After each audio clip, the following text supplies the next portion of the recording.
Well, coming along on the old Pro, an old build. I just couldn't let it sit under dust anymore, and no rear end and some kind of goofy front tires, so put the chassis and everything from another old Pro kit under it.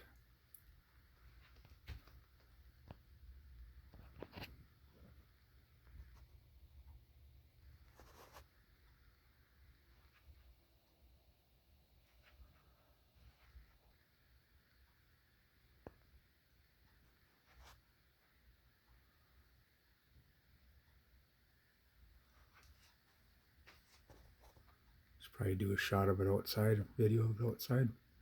See it better. There it is.